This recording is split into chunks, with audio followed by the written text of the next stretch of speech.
Welcome. It's another Sunday night, and we are having some fun with a new space, trying to work out the kinks. We are using a completely different platform, but we are here back to talk to you guys a little bit about some really cool Kickstarters and things of that nature coming up. But Ben, I've been out for a couple of weeks.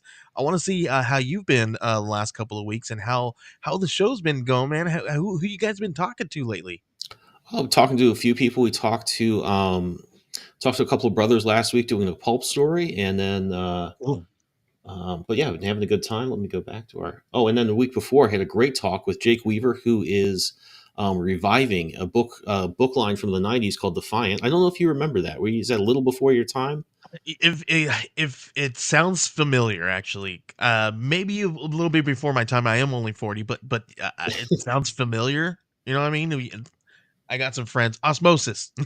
Yeah, no, that's so it was really cool. It was kind of a take. It kind of grew out of the Valiant universe, really fun book, but he's reviving that for a new era, bringing out a crossover that was not published.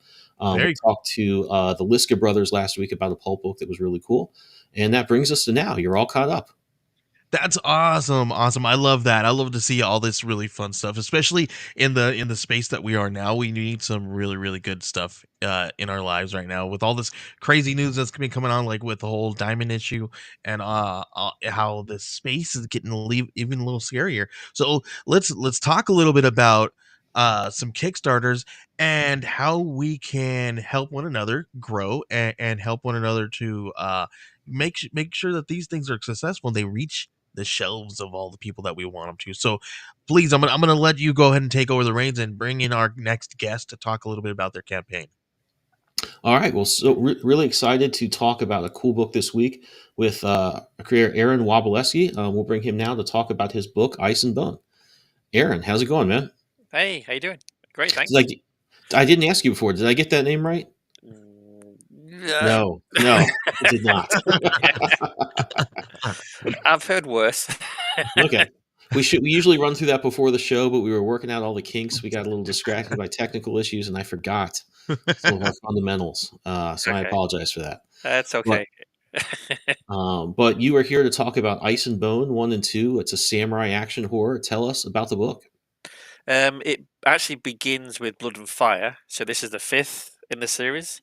It's a samurai action horror that follows Nakaki, who's a very honourable samurai, and he follows his master, who has a younger brother, who kind of in Blood and Fire, they get betrayed, and he kind of goes on a bloody warpath to get revenge. And then Ice and Bone continues the storyline several months after Blood and Fire finishes.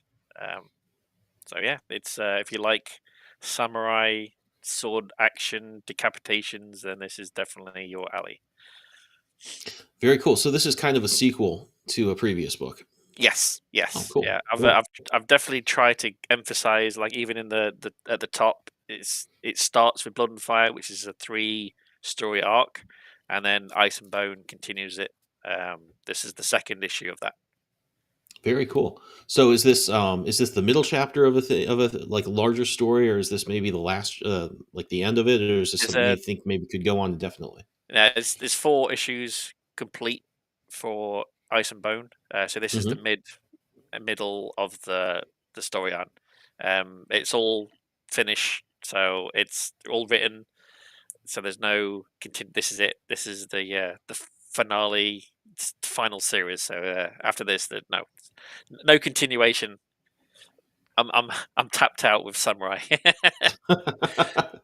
I can understand that. There are times I've gotten to the end of a book that is just in a certain genre, that even genres I really like, but by the time I'm at the end, I'm like, I am just done. I do not want to draw any of that stuff again.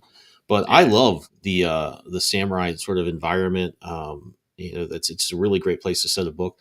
What are some of your influences, like some of the comics or movies or TV shows that really kind of made you want to set your story in that era?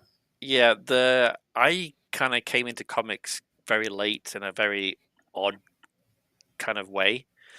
So literally all my comics I have is all indie stuff from Kickstarter. Mhm, I don't have any Marvel, no DC or Image or anything like that. So I kind of grew up with anime. That's the kind of media I kind of grew up on. How I fell in love with samurai through Afro Samurai, Samurai mhm, X, Sword of the Stranger, Samurai Champloo, that kind of um, really fast action, which I kind of mhm. wanted to portray in this. Um, so that's the kind of vibe I was going for when I started this.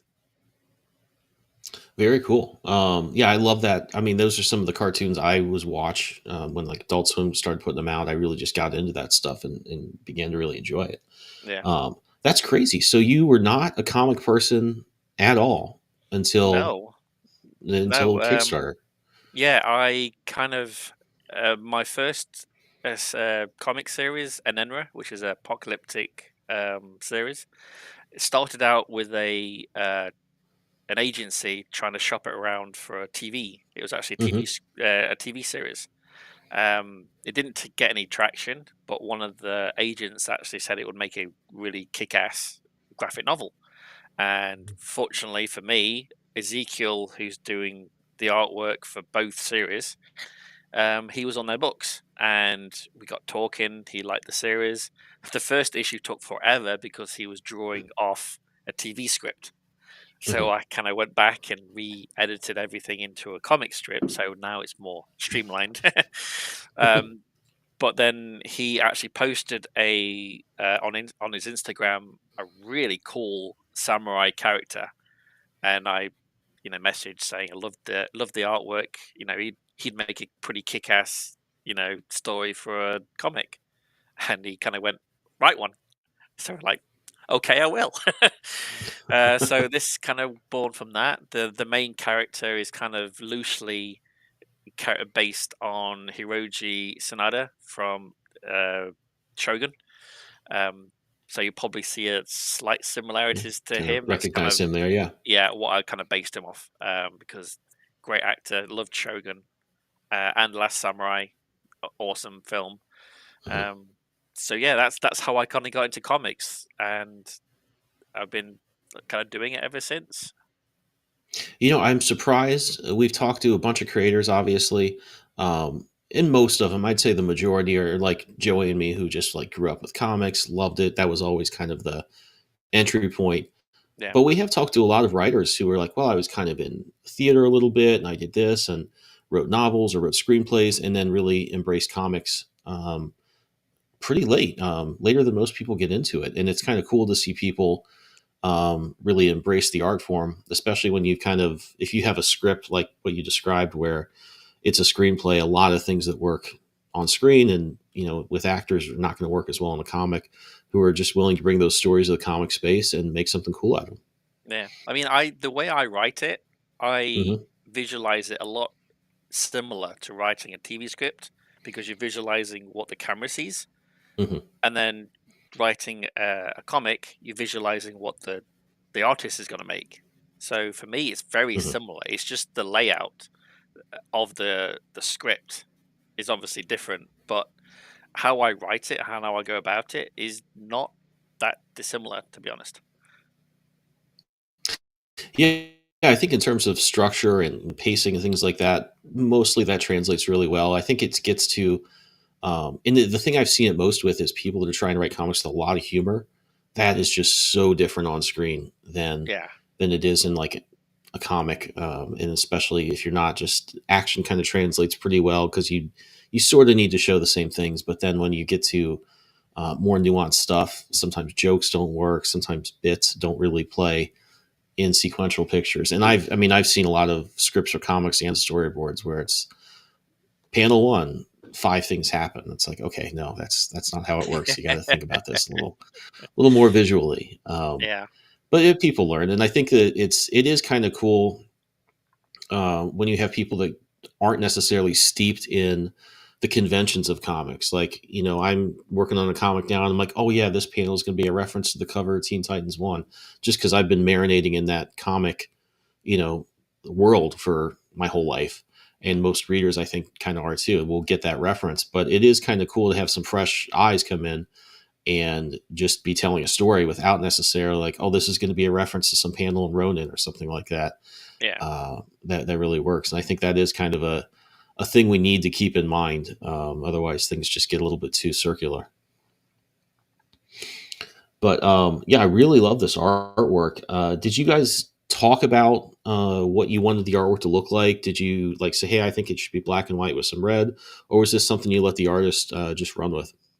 It's been so long. I think it was a kind of a go between both of us, because I wanted the blood to be kind of pop in your face when Hmm. it happens, and he was kind of in the same genre, same kind of feeling, and the way he draws is, the kind of almost grayscaling certain Hmm. areas, and then when the blood is there, which is not always the case, it really pops and makes you notice.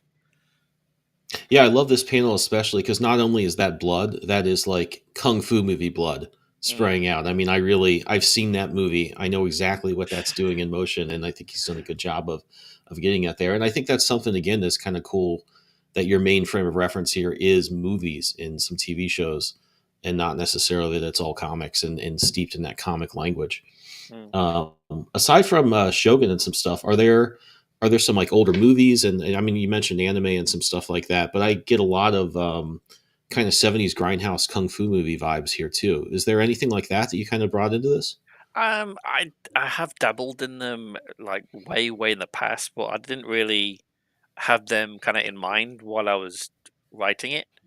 Mhm. I mean, to be fair, all the great parts of the art is Ezekiel. I mean, he pretty much did, I'd say, 90% of with this from that's from like Blood and Fire. Um, he did the whole book of Ice and Bone, the last issue, and he sent me the whole thing, and I changed one panel in 28 pages. He doesn't do sketches for me anymore. He just sends me the book complete, and very rarely do I need to change anything. And it's his art, his art style is for this. It's like down to a T of what I wanted for the samurai. So yeah, I can't take credit for any of it. It's all him. Well, you're never going to hear me argue with a guest who wants to praise artists and everything they bring to a book because I'm an artist and Yeah, I like I to hear write that. my little paragraph, and he makes this. I mean, that's why I love comics so much. That's why I really got into it, because it's such a great medium to write. I mean, I write novels. Hmm. Nothing's published yet because it takes so bloody long to write. And edit. I think I'm on my third edit of the one I'm doing at the moment, and I'm changing the whole thing yet again. It's annoying to how slow it can be, because you have to describe everything for the reader, Hmm. where the comic is there in front of your eyes. So it's a lot easier, I think, to and quicker turnaround than novels.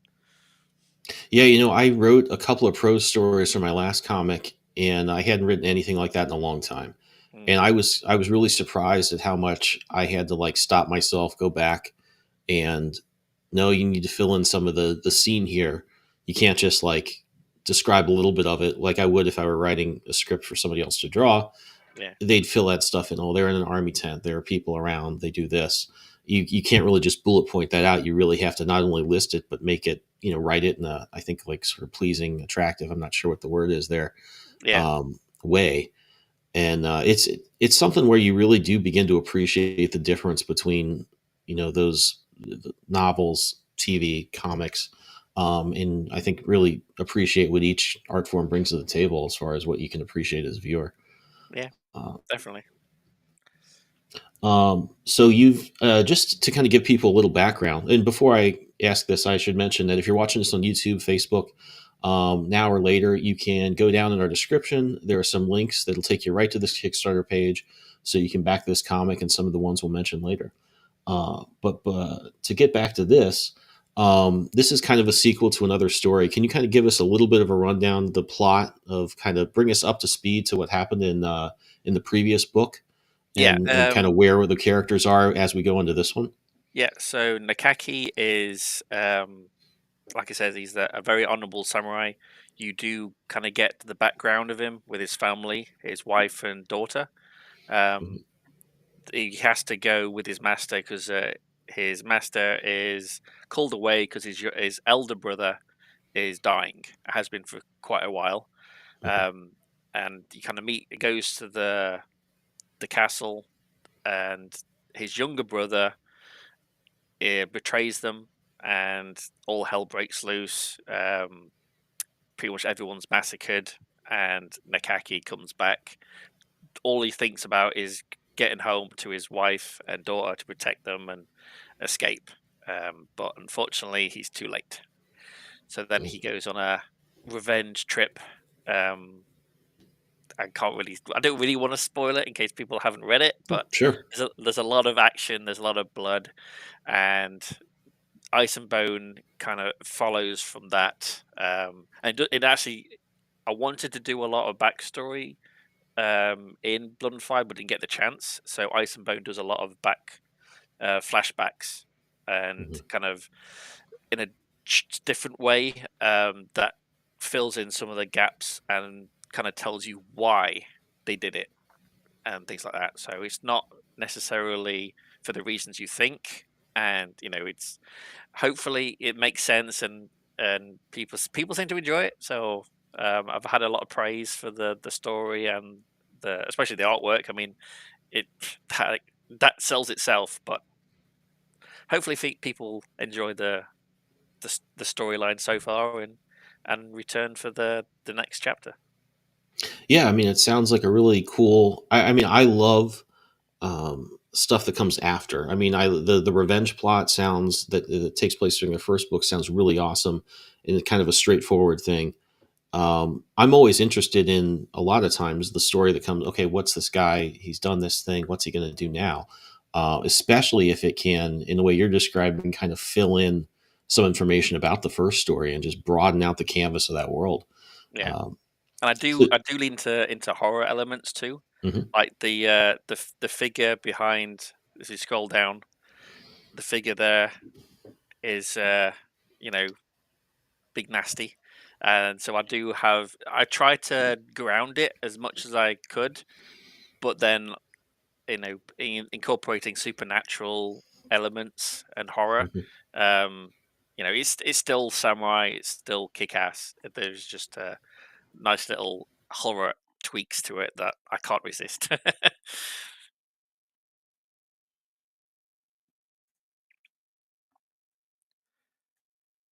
So he's actually one of the new characters, one of the new main characters in the storyline. He's a young soldier who's not happy with how things are going. So he comes into it. So Yeah, very hopefully people cool. enjoy it. I am. Yeah, no, it looks really cool, and I think that kind of goes into something I wanted to ask you. I really love researching, anything about a story. If I set it in a certain time period or a certain environment, I'm always trying to research as much as I can about that era and get everything right that works for the story. And I do get a little carried away with that sometimes. But did you kind of go into a certain era and really set it there, or did you kind of just take the sort of impression we have of that, that genre of stuff, and put it there? Yeah, for the Blood and Fire, there wasn't much research done. Apart from the main kind of time-wise set, because I wanted it where, luckily, that the whole country's in chaos. The central government has lost control. Warlords are kind of fighting all across the country, fighting for territory and power. It was just chaos, and Mhm. this fits perfectly. So when the Ashida house falls through Blood and Fire, the local warlord sees the power vacuum, and because he sees it as his right, he pushes it in, and that's where the start of issue 1 of Ice and Bone is the warlord invading a village after the house falls. So that's the kind of research I did for Blood and Fire. But Ice and Bone, I did more research because there were certain myths in Japanese culture that I wanted to kind of research to make sure I kind of get semi right, Mhm. how they start, and some of the backstory of the warlord and how he gains his power. That feeds into the myths and legends that kind of are ingrained in that kind of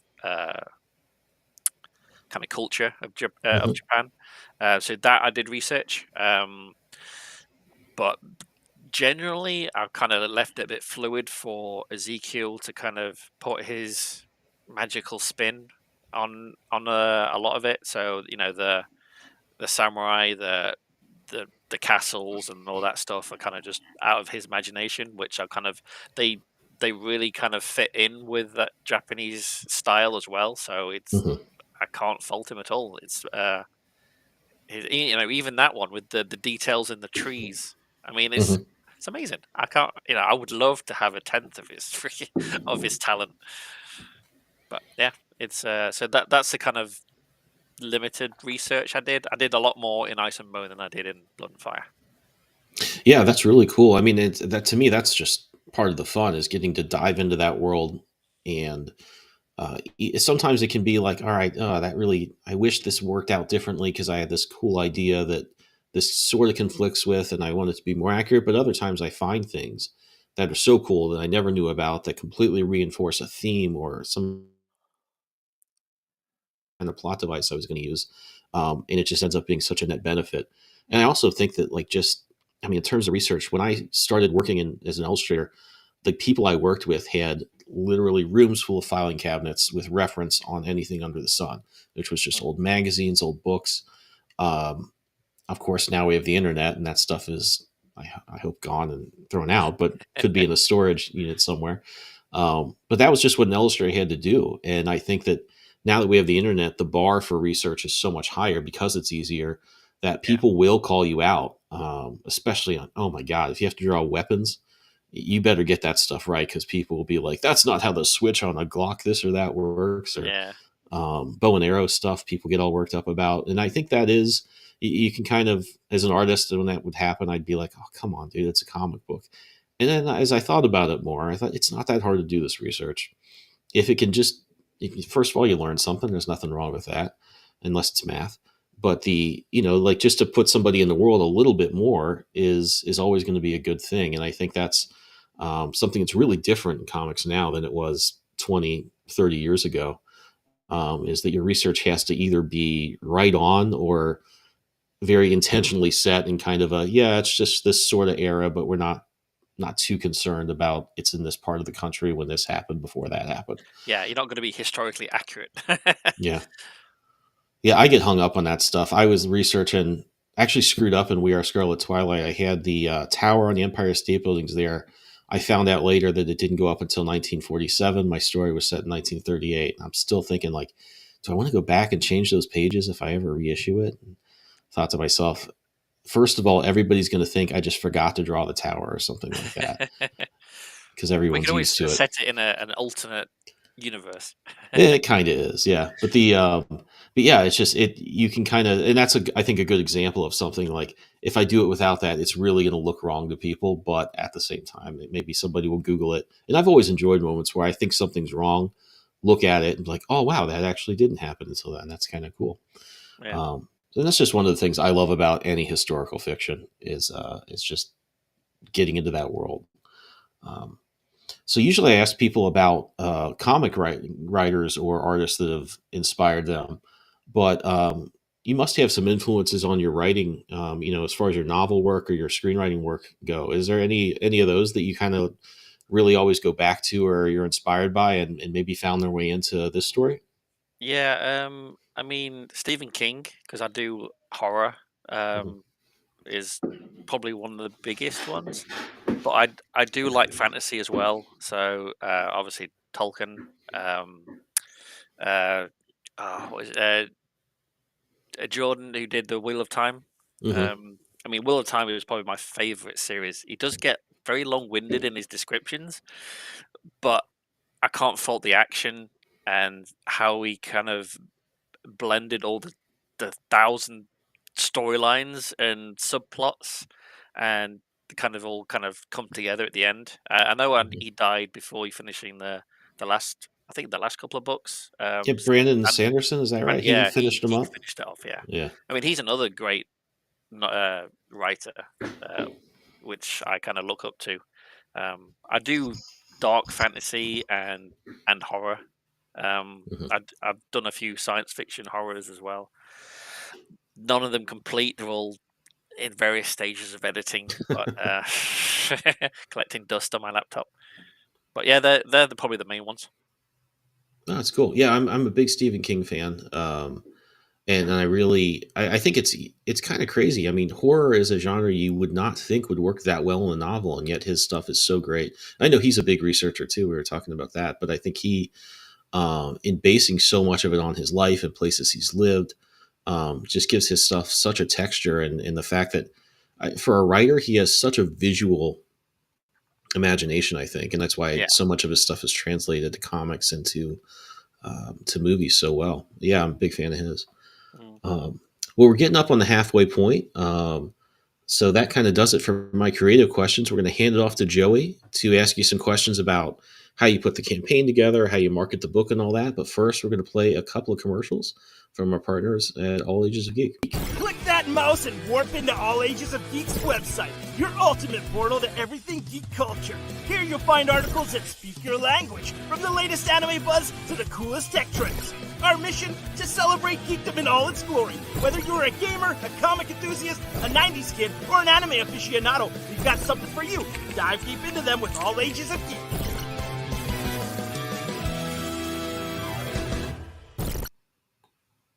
Thank you so much, Ben.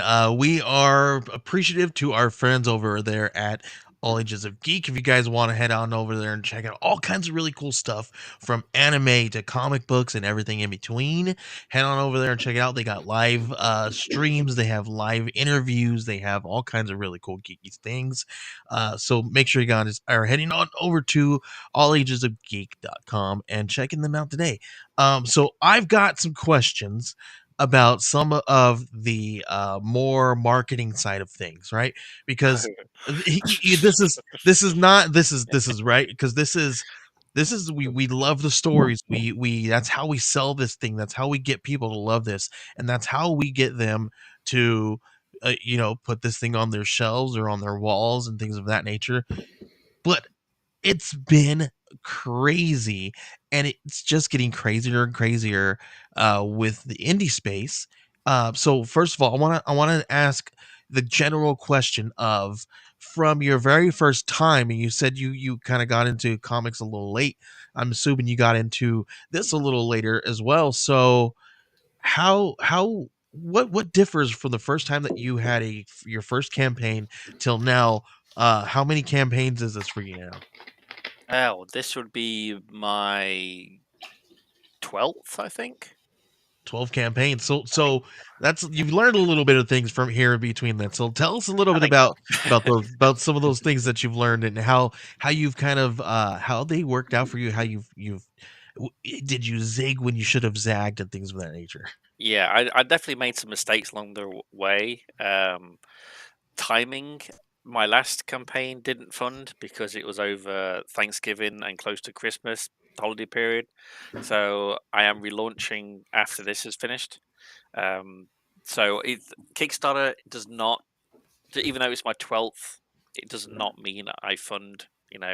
These are backers. It's their hard-earned cash that they're using to help me fund my comics. So I'm always humble. I'm very thankful for them.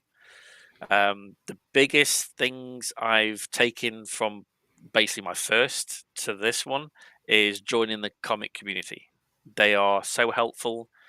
Even this one, I had advice in changing the title art every week, at least once. There's a little you would like Ice and Bone if you loved this blah blah blah blah, and list out what other people would like. So there you go. If who will love Ice and Bone. I mean, Yeah. I wouldn't have put that in without advice from another creator, Travis Gibb. Mhm.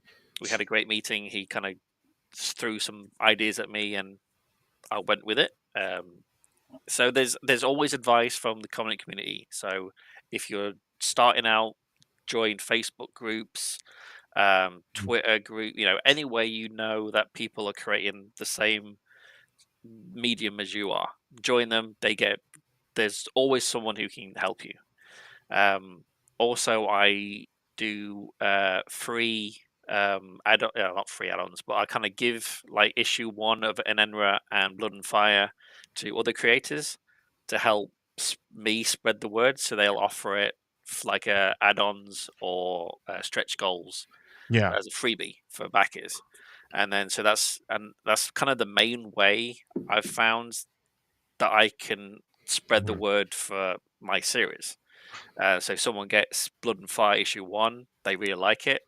Okay, Mhm. then let's find out where the writer is and what else he's working on. Is there an issue 2? So that's the main avenue I think is working, because social media is taxing. It's such a slog of getting So people so let's interested. talk a little bit about that. So I do want to I want to go back before we move into social media a little bit, because that's a big part of it as well.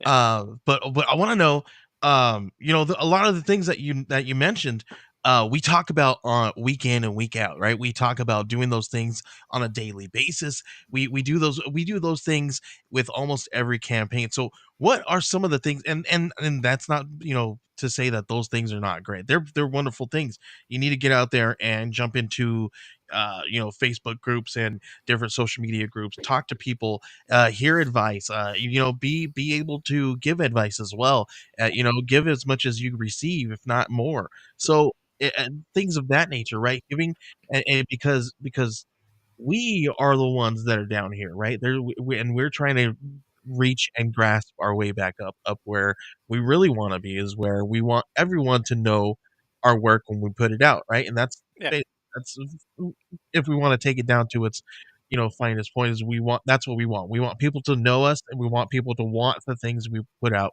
when they come out.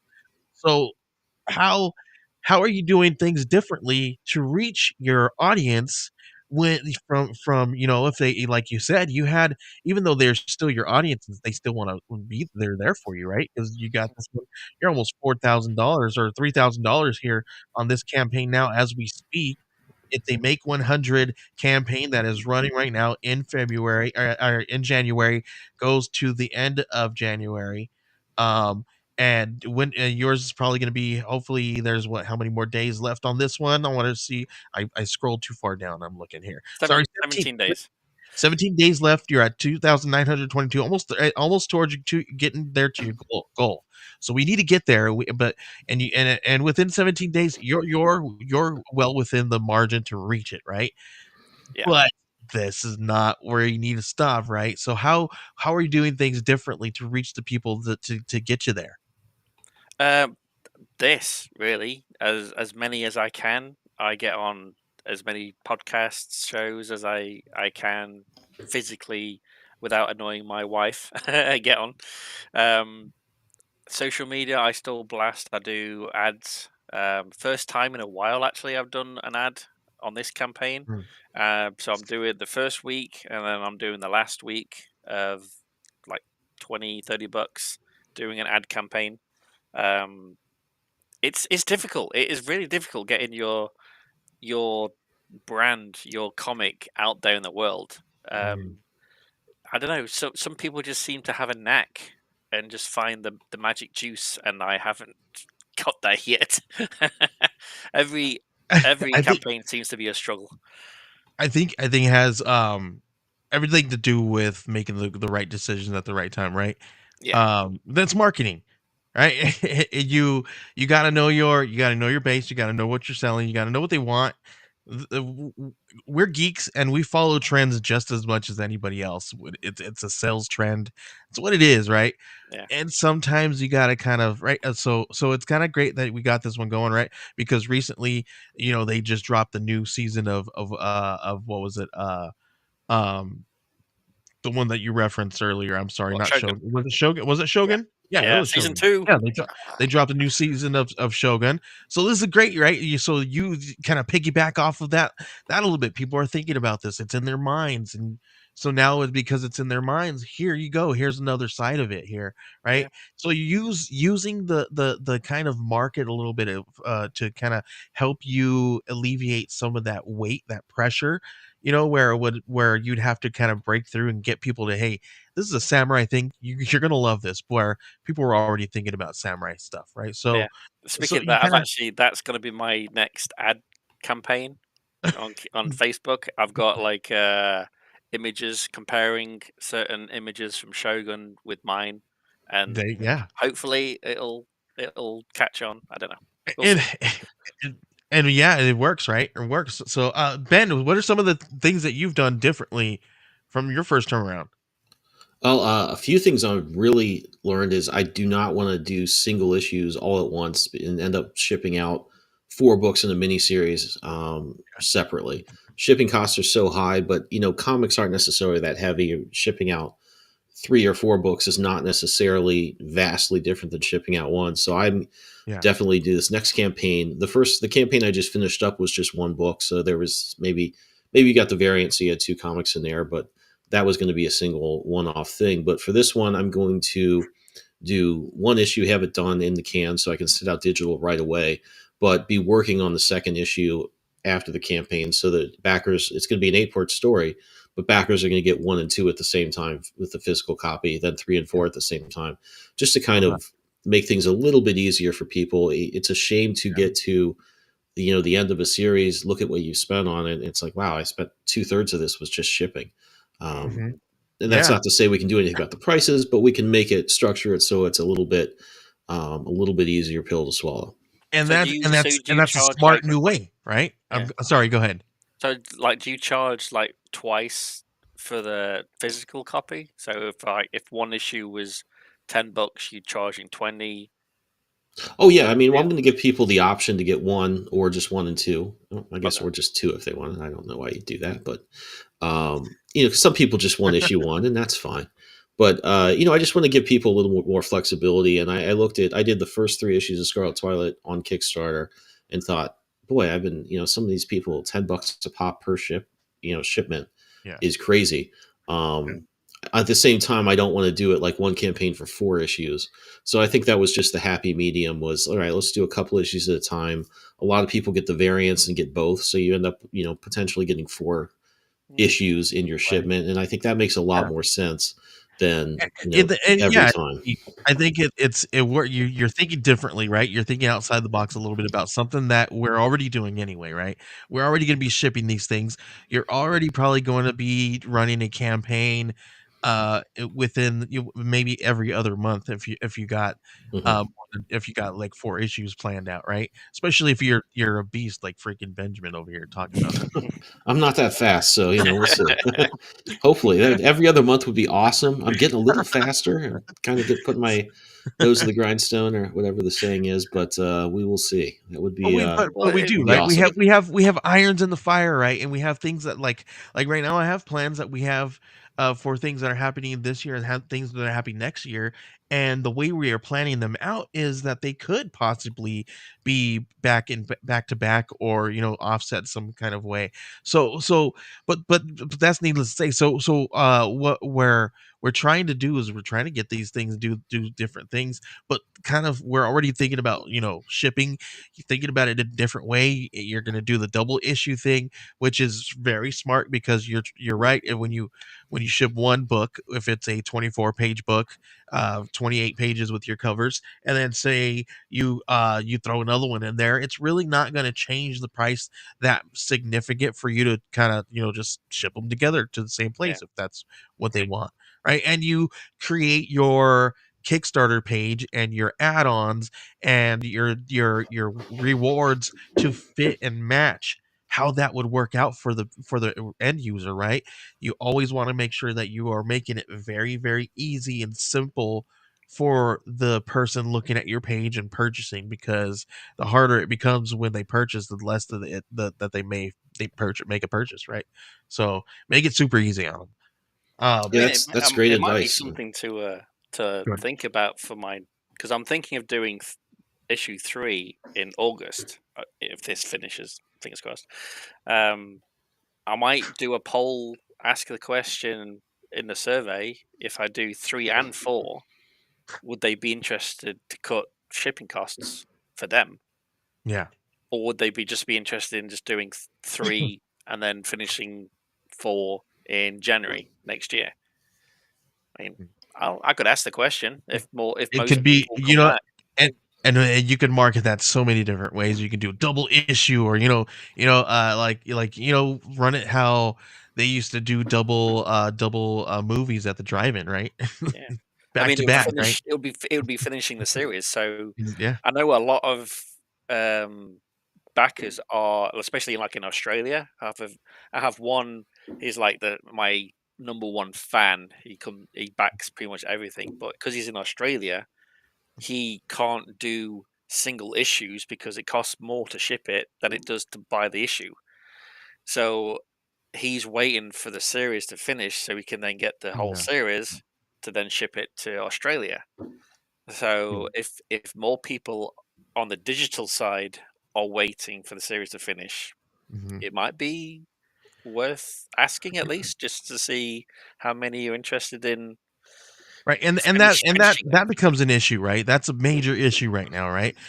Because everybody they have this big question mark that's happening right now, that pertains to overseas shipping, right? Because we everybody heard the word tariffs, and when we hear that, that means that everything that is going to be exported and imported, which means our books that we send overseas are going to get taxed. And what does that mean to us? And that we're Yeah, already having to sometimes make them pay 15 to $20, maybe. Sometimes I've heard outrageous numbers, and I don't want to tell you what I've heard. um but it's absolutely insane, those prices that happen when you send it overseas. So I've actually heard some creators talking about postponing their overseas campaigns, and possibly only running a digital only campaign for them, and then when they can compile everything together, like you said, and send maybe a larger package that is maybe worth more to them receiving at yeah, that kind of rate. Then they're kind of doing those things, which I was like, okay, I can see that. But I would love to hear, if there's anybody watching out there, I would love to hear from people what they would think if they're listening overseas. What do you guys think? Would you guys like something like that? Would you like a digital only campaign, and would you like to receive a larger package from your favorite creator, rather than these smaller packages that is, when you get it, you're like, I'm paying more for shipping than the book. yeah. So I mean, the alternative is there is quite a few creators like in the UK.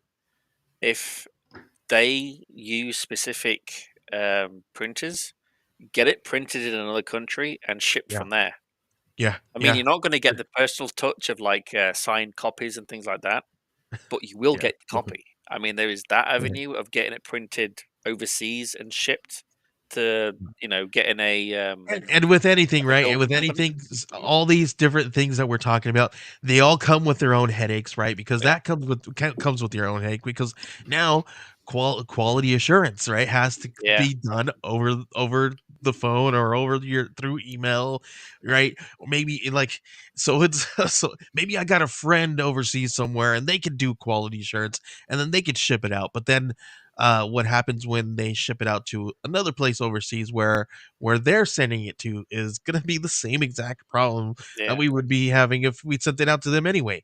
So it's like, what do you do? All these different things arise, right? It can be taxing, and these are some of those things that some of the creators that want to jump in and do this don't think about. And this is why we kind of talk a little bit about the marketing side of these things, because this is sometimes can be the ugly side of self-publishing, but it's a it's a headache that we love, I guess. I don't know. I don't know.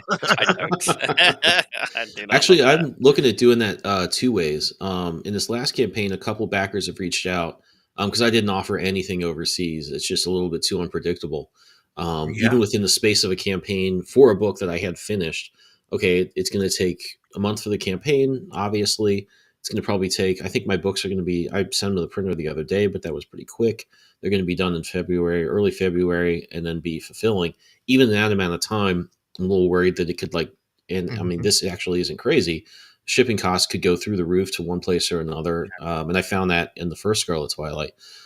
So the two things that I've done is a lot of these backers have contacted me and say, "Hey, I'll just pay shipping, whatever it is, if just can send me the book." So I've just kind of planned on getting a few extra copies that I can just have in hand. Go to the post office one day, say, "Tell me what it's going to cost to send this to Timbuktu," and Yeah, let them say, "Hey, dude, it's going to cost this. Is that cool?" It's gonna And do it. it's gonna cost a finger of your firstborn. yeah, Yeah, well, I don't know. The customs form for that is going to be pretty wild. But and then the other idea I had that I've kind of talked with backers about doing this is once the whole story is done and we have a collected version or just a collection of the issues, I'll have some extras and could say I could do a really quick campaign of books I have in hand and say, all right, this can be a 5-day campaign for people who've contacted me saying, hey, I'm in Australia, Mm, but I'd love to get the book. And I can yeah, just make custom tiers for them. It's going to be a quick campaign. I'm not going to have to worry about, I mean, I'm willing to worry to take the chance that shipping rates won't go up in like 2 weeks. But when yeah. you're talking about 2 months, that's a lot of unpredictable stuff. And the important thing, because the margins could be really low on this, is that you plan it out. And a lot of times, the amount of time it takes to get a book printed just precludes that. You don't have enough. There's just too much that can happen that time. It's out of your control. So yeah, there are Mhm. ways to work around it, but I guess you have to get a little creative. It's yeah, get creative, do things outside the box. I mean, eh, it's all up to you and how you want to run your project, right? But and what's best fits your monetary output, right? Because this is the thing. It's crazy when it comes to shipping overseas. And I've actually this time around, I'm actually thinking I don't know if I'm going to be offering, because right now we're offering we're about to launch a collector pack, and those things are going to be very very light, right?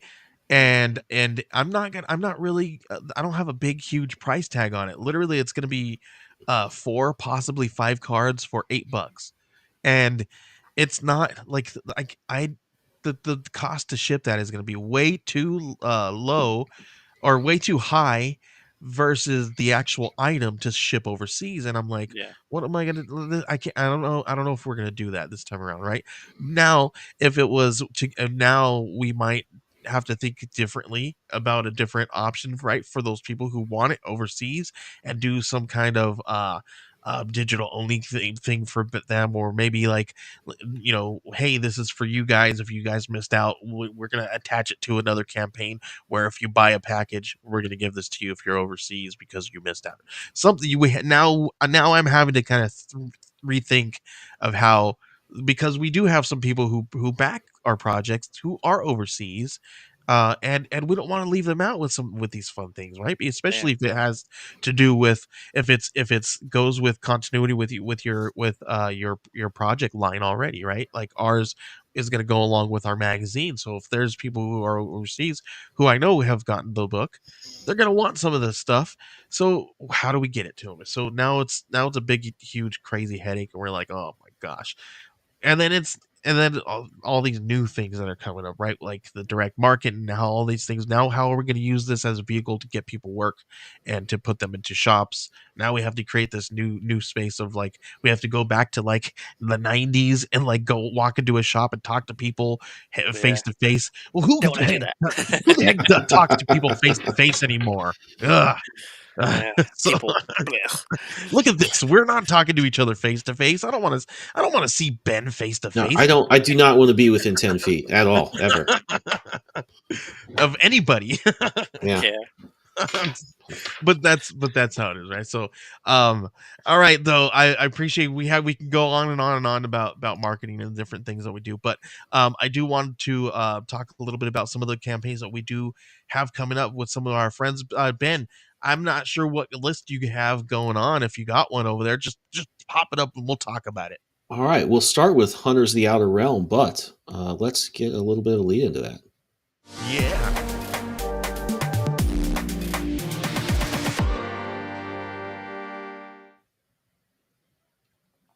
Ooh, he pulled that out of nowhere, and he like I didn't I know was about. saving it. I was saving it. Yeah. I love that. That's freaking awesome. All right, we got a cool new segment here, guys. We're gonna talk. What was it called? Comic Roundup? Is that It what you was the called it? best name I could think of. Yeah. All right. Yeah. All right. That's okay. We got a cool new name for this segment now, guys. We're going to talk about Hunters of the Outer Realm. This is from our pal CJ Hudson. The best way to describe this is, well, let me read what he has here. I got to duck down because I don't have it on I can read it here. computer yet. Yeah, please read it while I log in. I'm sorry. No worries. Rogue planet raiders run afoul of an alien life form, unlike anything they've encountered, upending the very time and space around them. And this is just such a beautiful looking book. I love the designs. The artwork's amazing. Yeah, I'm so bad. I've hit that notify me launch because Yes, he's actually in one of the Discord group Mhm. of Yeah, creators. I'm so bad. I helped him build this campaign. I really should have that pitch down. This is my fault.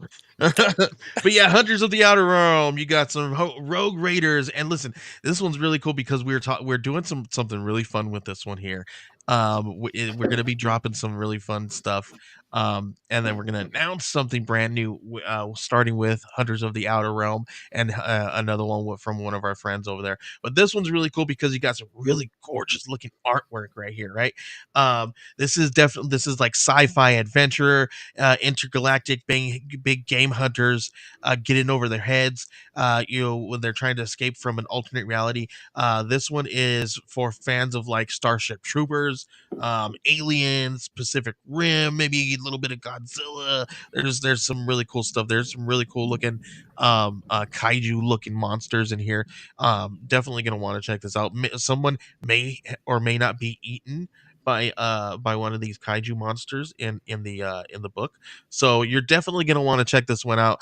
It is going to be going live, launching very soon. We are close to 100 followers. We're getting close to 90 followers, guys. So please check this one out. This is I think this is some of CJ Hudson's best work. Gorgeous artwork here. There's gonna be a risque cover, Ooh. so you're gonna have this gorgeous for those who are watching now, there's a character in here, and her name is Sarka, and she is a gorgeous voluptuous woman who wears bright red. And she's got listen, I'm just that's all I'm gonna say. I don't want to say anything inappropriate. But there's a risque cover of he's got a cover E A B C D E. Yeah, he's got it's cover D is regular and cover E is the risque cover, which is the one if you guys look on the page, it's the one furthest to the left where you see Sarka there with the guns and the ooze around her. There's something with that ooze that happens in this book, so you're definitely gonna want to read this one. Check it out. Check it out. Very cool. The ooze. The ooze is a creature. I'm gonna say that's all I'm gonna say. It's a kaiju monster. I think maybe I can't. No, I'm telling a lie. Um, but I'm not gonna tell you guys what it really is because you gotta find out what it is when you read it. So check it out. All you got to do is follow me, notify me on launch right now, and check it out. All right, what's the next one? The next one, let's jump over to the Archetypes Magazine trading card collector spec. That's the one that we've got going on right now. I don't know the pitch on this one. No, we're offering we're gonna be jumping on the Make 100 as well. We're gonna be launching this one here within the next week. And this one we're offering 3 common cards and 1 specialty card, which is a glow in the dark card. But people have a 1 in 5 chance to find themselves 2 designs that are actually glow in the dark metal cards. So you have a 1 in 5 chance to grab that and check it out. There's only going to be 10 of those each available. So those are going to be our super rare ones there. And what we're trying to do with this one here is we're going to be kind of doing this kind of like DIY kind of thing. So we're going to be making our own booster pack packaging that is with wrapped with recycled paper. So it's also gonna be sealed and crimped, and it's gonna be super DIY. We're also looking here. I'm gonna tell you guys just because you guys are here hanging out with us right now. Um, in the near future, when we do these cards, and if you're watching on YouTube now, you are seeing the mock up, which is actually I printed it out on paper to kind of see what it looks like, kind of fold it and give us an idea of how we would be able to do this actually, right? So we printed it out and then that's what we're looking at here. But we're going to be doing some really cool stuff with this. What we're doing is so this is going to be a really cool booster pack. You can find a 1 in 5 chance of getting a metal card, a glow in the dark metal card. There you're going to get 4 cards per pack. So make sure you guys are checking this one out. What else we got on there that we're off? Well, you can also grab the magazine that goes along with this. But since we're here talking a little bit about the cards, I want to tell you guys, and because we were talking about CJ's thing, man, I guess you can throw up that one of those pictures that I sent you of that back of that. Oh yeah, let's find that. Yeah, Gonna throw the back of the card up there. give me So a second there. we're partnering with CJ Hudson and Hunters of the Outer Realm to do a really cool collector's series card, and it's going to be the crowdfunding edition, and we're going to make some cards for his characters in his book for his campaign, and we're going to make them super really really rare. This is going to be the cover here. We punched up the colors a little bit because we're going to hopefully I'm going to convince him to turn this one into a glow in the dark card. And then on the back side there's some really cool stuff here on the back. So remember those, like how you used to have those really cool progress bars, those attribute bars. We turned this around and we did the same thing. We got a little bit. If you want to try to zoom in on who is Sarka, there's some really cool stuff there. There's like a little tidbit that happens with inside the it tells you the backstory and tells you a little bit about her. And then there's a did you know space where it kind of tells you a little bit about something that happens in issue 1. So you are definitely going to want to. If you can't zoom in, don't worry about it. Give me just a second, and I can zoom in. So this one, we're going to be offering this one because this is going to be a brand new. Here we go. Here's for those who are watching out. So here we go. This is the did you know part on the card tells you a little bit about what happens to Sarka with that ooze with that's on that front cover. So so you're definitely going to want to grab the comic book. You're going to want to grab the card, and there may or may not be a crossover between our campaign and his campaign that you could do that with. And not only are we doing that, we're probably going to be doing a crossover with Jonathan Hedrick's Capable with these cards as well. So if you want to collect these cards along with our cards and other people's stuff, you guys are going to have to back all 3. So, nice. And that's the only way you can get these cards right now. But in the near future, there possibly could be a plan in the works that we're going to run another card campaign that you can grab some of these creators' IPs within these cards as well. I don't know. You guys didn't hear that from me. So So make sure you guys are checking out that campaign. Check out Capable too, because that one is live right now for Make 100 as well. Jonathan Hedrick has done a ton of major, really great stuff. He's done the recount. He's done another one. Can I Scream? And there's all kinds of other stuff. He's done so many different things. Right, that are amazing. But you're gonna definitely want to check this one out. This one is what if all the disabled people became capable and basically were superhuman, right? So everybody who before was disabled are now abled, so with abilities. So this is definitely check this one out. You're gonna want to check that out. You're gonna want to see the card that we have that has to go with this one as well. I'm not gonna show you that one, so you're gonna have to back the campaign and check it out. So this one's got 17 days to go too. We're gonna launch that card here within the next week as well. So make sure you guys are following these campaigns. Ben, I don't have anything else. What do you got? I got just a couple things. First one is American Yakuza.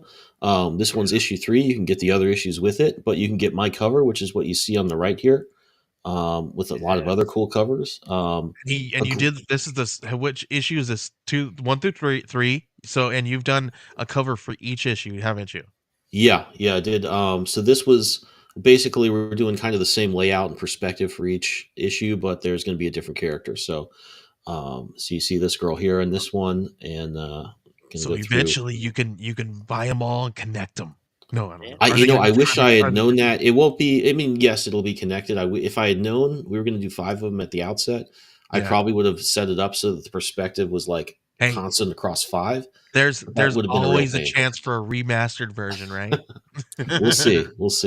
But the artwork for the interiors of this is awesome as well. It's a great plot. It's an MMA fighter.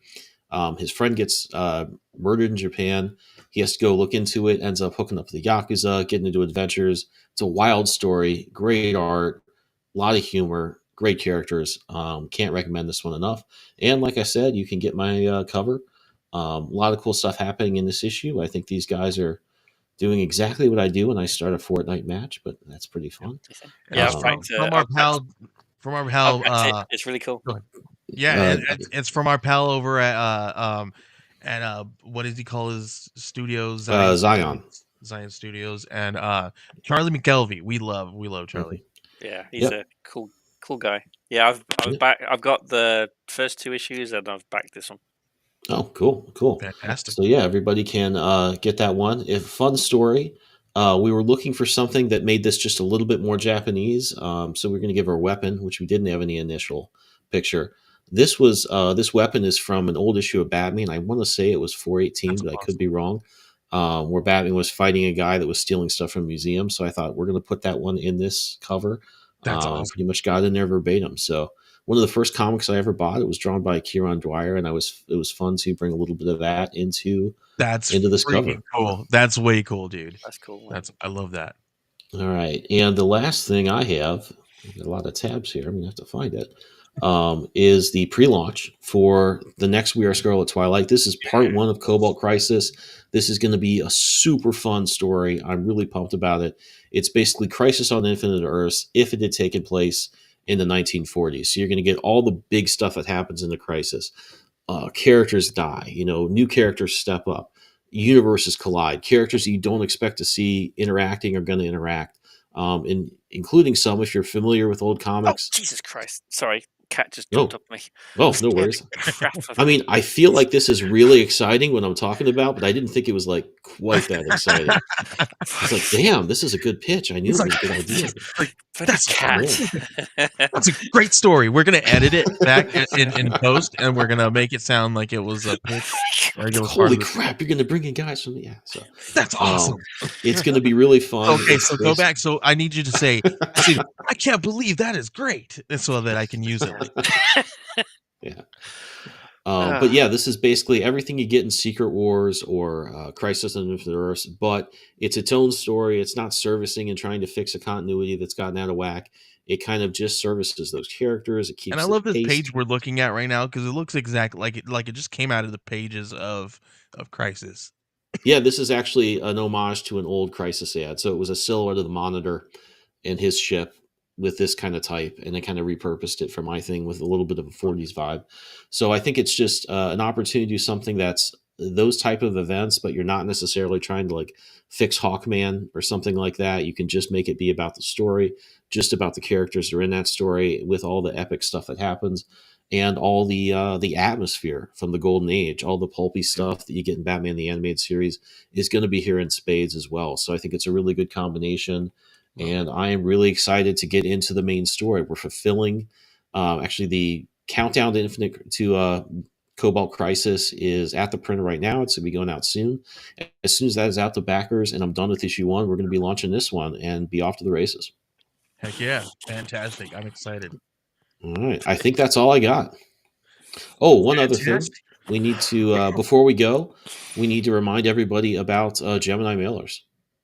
Yes. So make sure you guys are heading on over to GeminiMailingSupply.com. They are a sponsor of the show, and they every time that you guys go over there, make sure that at checkout you guys put in Geek Collective and the number 10, and you guys get 10% off your purchase. So make sure you do that. That is great. We have some creators that we've had on the show who use this every single time. And every single time they're on the show, they say, dude, thank you guys so much for doing that, because it saved me like $200 to $400 sometimes, depending on how much you order. I use it every time I order. So I just signed up so that I can use it, but I want you guys to use it. Because when you guys use it, we do get a commission off of it, and it goes right back into this show. It helps us go live. It helps us put money into your campaigns and things of that nature, all that fun stuff. So that's what we use those funds for. So make sure you guys are doing that. So, and Ben actually, wrote me a receipt early. He's like, hey, it's tax season. I need you to cough up the money for this service. So that's coming, guys. So make sure you guys do this so that we can pay for this to continue to go live. Thank you guys so much. Ben, appreciate it. Thank you so much. Go ahead and please, I'm gonna let you do the outro this week. All right. So I want to just remind everybody to check out Ice and Bone. The link is right down there in the description. It's got 17 days to go. If you back now, this won't always be true if you're watching this tomorrow, but you were at Aaron, you're at 99 backers. So the next person that steps up is going to be 100. How can you pass that up? Come on, guys. Get 100 for this. Make 100. You can be the guy that makes it 100. And then you unlock free comics, because I have a digital bundle. So the more backers, the more comics you get for free. Do it now. Yeah. So, going to bring that back on screen so we can look at it one more time. But Ice and Bone, 17 more days. It's a great book. Aaron, it's been great talking to you about the book, and appreciate you coming on. Thank you much. All right. Well, that'll do it for this week. I hope everybody watching has had as much fun watching this as we've had talking about it. And we will see you next week with some more great comics.